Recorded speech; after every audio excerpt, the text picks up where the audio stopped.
Picture this. The year is 2035. You're strolling through Paris at sunrise, catching a Hyperloop to Rome for lunch, then grabbing a beer in Berlin before dinner. Everything looks perfect. The architecture is breathtaking. The history practically oozes from every cobblestone. But something's deeply wrong. The streets are immaculate, but eerily quiet. The cafes are packed, but everyone's hair is silver. When you try to buy that overpriced souvenir, you realize the shop owner isn't even European. Entire neighborhoods, shipping ports, even the power grid belong to foreign corporations now. You're not touring a global superpower anymore. You're wandering through the world's most expensive open-air museum. If you don't want to wake up one day and realize your own country has taken the same path, this is the kind of video you should subscribe to right now. Because once a region drifts into museum mode, it almost never comes back. This isn't science fiction. This is where Europe is heading at breakneck speed. Back in 2008, the European Union and the United States had roughly identical economies. They were economic twins, both hovering around the same massive size. Today, those twins have grown into completely different people. America's economy has exploded to over $27 trillion. Europe? It's barely crawled past $17 trillion. The gap between them is now so massive it equals the entire Japanese economy. How does a continent with some of the world's best healthcare, highest living standards, and richest history crater this spectacularly, this fast? Spoiler alert, this wasn't a freak accident. This was economic suicide carried out methodically over decades. Europe has inflicted 6 fatal wounds on itself, and every single one is still bleeding. We're talking about German factories going dark, Italian nurseries sitting empty, and Brussels strangling innovation with red tape. Oh, welcome to the collapse of the old world. If you think that sounds dramatic, let's talk numbers. Since 2008, the American economy grew 87%. Europe managed about 13%. If this trajectory continues, the average European in 2050 will be poorer than someone living in Mississippi. Yes, Mississippi. The state Americans joke about being broke. Let that marinate for a second while we step through this economic horror show. Politicians and media will tell you this is temporary. They'll blame external shocks, unpredictable global events, throw around phrases like polycrisis and unprecedented challenges. The average European buys this story because it's comforting. It suggests that if they just wait it out, things will return to normal. But the real story isn't about bad luck. It's about systemic choices that were always going to end in disaster. Europe didn't stumble into this mess. It engineered it with almost mathematical precision. First wound, Germany's industrial heartland is bleeding out. For generations, Germany was Europe's economic engine. The formula was simple, brilliant, and ultimately unsustainable. Use American military protection for security. Sell premium cars and machinery to hungry Chinese consumers. And above all, power everything with dirt-cheap Russian natural gas. That model worked beautifully, until the day it didn't. When those Nord Stream pipelines were destroyed, both literally and metaphorically, Germany's entire business model evaporated overnight. Look at BASF, the largest chemical manufacturer on the planet. They make the ingredients in your toothpaste, your running shoes, your medication. Their headquarters in Ludwigshafen is practically a city inside a city. In 2024, BASF made a decision that should have triggered sirens across every ministry building in Berlin. They shut down major production lines in Germany and announced plans to spend $10 billion building a massive new facility in China. Why walk away from home? Because making chemicals requires enormous amounts of energy.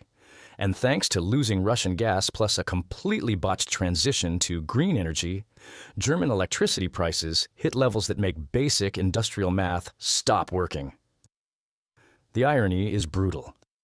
Germany, a country that lectures the world about human rights and environmental responsibility, is forcing its own companies to relocate to China, the country that burns coal like it's going out of style. And it's not just BASF. By late 2024, German industrial production had slumped back toward levels last seen during the COVID lockdowns. We're watching the systematic hollowing out of European manufacturing. And here's where the dark comedy really kicks in. Germany shut down its last 3 nuclear power plants in April 2023 in the middle of an energy crisis. They eliminated clean, reliable baseload power. So what did they do to keep the lights on? They fired up old coal plants. They're literally demolishing villages to mine brown coal, the dirtiest fossil fuel imaginable, to compensate for the nuclear they closed for the environment. You couldn't script something more backwards if you tried. Second wound, a demographic death spiral. This wound is quieter, but even more lethal because it makes every other problem worse. Let's go to Italy. Incredible food, world-class wine, and virtually no babies. In 2024, Italy's birth rate crashed to around 1.18 children per woman. A population needs about 2.1 just to maintain itself. Anything below 1.5 is considered a demographic emergency. At 118, you're staring at slow-motion extinction. Imagine you're a 25-year-old Italian named Matteo. You finally graduate, but the economy is stagnant and real jobs are rare. You're still living with your parents because rent is astronomical and credit is tight. But here's the kicker. The Italian state expects you to help fund the pensions of a huge aging generation above you. Most European pension systems work on a pay-as-you-go model. There is no giant vault full of invested savings waiting for retirees. The money your grandmother receives this month comes directly from Matteo's paycheck this month. In the 1960s, there were roughly 4 workers supporting every retiree. The math was manageable. By 2050, in countries like Italy and Spain, projections show fewer than 2 workers for every retiree. Run that math. 2 working people have to cover the full cost of a third person's living expenses, healthcare and pension, plus their own costs, plus all the taxes to run the rest of the state. What happens when this becomes reality? Taxes skyrocket. When the tax burden on labor explodes, what does Matteo do? He leaves. He goes to America, Australia, Switzerland, or anywhere that doesn't look like a demographic pyramid turned upside down. That creates a feedback loop. Young people flee. The tax base shrinks. The government raises taxes on the remaining young workers to keep the pension promises. More young people leave. This isn't theory, it's happening. In 2024, Italy recorded fewer than 370,000 births, the lowest number since Italian unification in 1861. And the politics make it worse. Who votes in Europe? Older people. Any politician who suggests cutting pensions to save the system gets destroyed at the polls. Any politician who proposes bringing in millions of immigrants to fix the worker-to-retiree ratio triggers cultural backlash and loses anyway. So the political class does the only thing it can agree on: nothing. They borrow more to pay current pensions and kick the problem down the road, hoping they've retired before the road ends at a cliff. Third wound, Europe became a digital colony. This is where you see why Europe can't just innovate its way out. The modern economy runs on digital infrastructure. So let's play a quick game. Name a European smartphone company. Nokia and Ericsson are ghosts of the past. Name a European search engine. Name a European social network with global reach. Meanwhile, 7 American companies, Apple, Microsoft, Google, Amazon, Nvidia, Meta, and Tesla, have a combined market value larger than the entire stock markets of Britain, France, Germany, and Italy combined. 7 firms are worth more than the economic output of the Renaissance heartland. It's not because Europeans aren't smart. The web was born at CERN. DeepMind started in London. The talent exists. The problem is that Europe chose to be the world's regulatory superpower instead of its digital superpower. There's an old joke in global business. America innovates, China replicates, Europe regulates. While Silicon Valley poured billions into AI, the EU bureaucracy poured its energy into writing the AI Act, a thick book of rules for a breakthrough industry Europe doesn't actually lead. It's like drafting traffic laws for flying cars before you've built a single working prototype. Look at Mistral AI, a French startup that might be Europe's last real shot at competing with OpenAI. Instead of spending all its energy building models, it has to navigate GDPR, the Digital Markets Act, the Digital Services Act, and a thicket of national regulations layered on top. If you're a founder in the US, you start with a single market of 330 million people. One language, one currency, relatively unified laws. In Europe, you start in France. Then every new country means new language, new labor laws, new tax regime, new regulators. Scale is killed slowly with paperwork. Because of this fragmentation, European tech companies struggle to reach global size. And when one finally breaks through, it gets bought. Google bought DeepMind. Microsoft bought Skype. An American company owns Booking.com. Europe has turned itself into an incubator and finishing school for American and Chinese giants. The brains are European. The wealth flows abroad. In 2008, Europe had around 30% of the world's top 100 companies. Today, it has less than 14%. The future is being coded in San Francisco and Shenzhen, while Europe watches it happen on devices designed in California and manufactured in Asia. Fourth wound, capital is fleeing the continent. If you want to understand an economy, ignore speeches. Watch where money goes. Money doesn't care about flags. It cares about return. Right now, capital is abandoning Europe like passengers sprinting for lifeboats. Look at capital markets. It sounds boring, but this is the structural reason your American cousin feels richer than you. Roughly 50+% of American households own stock directly or indirectly. In Germany, it's under 20%. Europeans park their savings in bank accounts earning 0.5% interest or in property. Because households don't participate deeply in equity markets, European companies don't have the same deep pools of capital to tap when they want to grow. Imagine you've built a promising biotech startup in Berlin and you need $100 million for a new facility. European banks demand collateral and smother you in risk committees. Local VC offers $5 or $10 million for a massive slice of your company. So what do? You list in New York or move. That's exactly what ARM, the British chip architecture champion, did. ARM's designs power basically every smartphone on Earth. You'd think London would fight to be its home market. When ARM went public again in 2023, did it choose the London Stock Exchange? No, it went to NASDAQ. Spotify is Swedish but chose New York.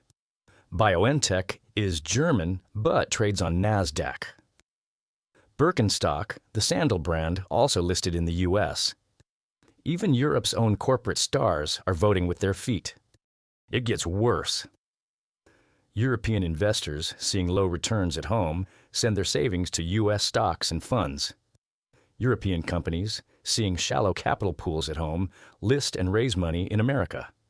The US economy compounds faster because it's funded by both American and European savings. It's a feedback loop that Europe is helping to power. Even Norway's sovereign wealth fund, one of Europe's biggest piles of cash built on oil, invests the majority of its equity portfolio in US assets.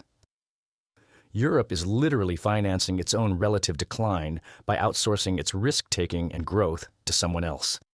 Fifth wound, energy policy as economic self-harm. Energy is the master commodity. It's the invisible input in everything. Steel, fertilizer, transport, heating. Cheap energy equals competitive advantage. Expensive energy equals slow decline. For 20 years, Europe tried to lead the world's green transition. Emissions came down, but the way they did it was economically suicidal. The plan, simplified, went like this. Shut down nuclear plants, especially in Germany and Belgium. Ban or severely restrict fracking for natural gas. Invest heavily in wind and solar, and use cheap Russian pipeline gas as the flexible backup for when the sun and wind don't cooperate. That entire approach depended on one assumption. that Russia would stay a predictable, apolitical supplier forever. When Russia invaded Ukraine, that assumption died instantly. Gas flows were cut, and European energy prices exploded. Suddenly, European factories were paying 3, 4, sometimes 10 times the gas prices of their American competitors, who enjoyed abundant domestic shale gas. In 2023 and 2024, European industrial electricity prices sat several multiples above US and Chinese levels. You can be as productive and well-trained as you like. If your competitors' energy inputs are a fraction of your own, you lose over time. It's that simple. Regular people are living this. In the UK and Germany, energy poverty is now an official, measured phenomenon. Families choosing between keeping the radiators on or putting food on the table. Meanwhile, grid volatility has increased because intermittent renewables weren't matched with enough storage or stable baseload. 1 hour prices can go negative in a storm. The next, they spike when the weather changes. Planning becomes a gamble. Europe bet that the whole world would follow its path. Instead, while Europe shuts functioning nuclear plants and agonizes over CO2 targets, China is building new coal stations at industrial scale. Europe is slowly deindustrializing to shave a sliver off global emissions, while others happily burn what Europe refuses to touch. Sixth wound, military dependence and the end of the free ride. For 70-plus years, Europe lived in a walled garden paid for by someone else. After World War II, the deal was simple. America provides the tanks, missiles, and nuclear umbrella through NATO. Europe focuses on reconstruction and social welfare. It was the best bargain in geopolitical history. While the U.S. spent big on aircraft carriers and bases, Europe spent on universal health care, generous pensions, and long vacations. Guns outsourced, butter at home. For decades, almost no NATO member met the 2% of GDP defense spending target. German defense became a punchline. There were reports of exercises where soldiers used broomsticks as rifle substitutes. It was that bad. Then war returned to the continent. Suddenly, the post-history era ended. Governments looked around and realized they had hollow militaries and fragile defense industries. Here's a sobering data point. In a high-intensity war, some estimates suggest the British Army would run low on critical ammunition within days. German stockpiles are not much better. Rebuilding serious defense capacity costs real money, and that money has to come from somewhere. Now, Europe faces a harsh equation. Social democracy is expensive. Collective defense is also expensive. For the first time in generations, Europe has to fund both seriously. Can it? With a stagnant economy, shrinking workforce, and tech lag, the arithmetic doesn't look kind. In late 2024, the EU turned again to Mario Draghi, the man credited with saving the euro a decade earlier, and asked him to assess Europe's competitiveness. His conclusion was clear. Without radical change, Europe faces slow agony. He called for something like $800 billion a year in extra investment to keep up with the US and China.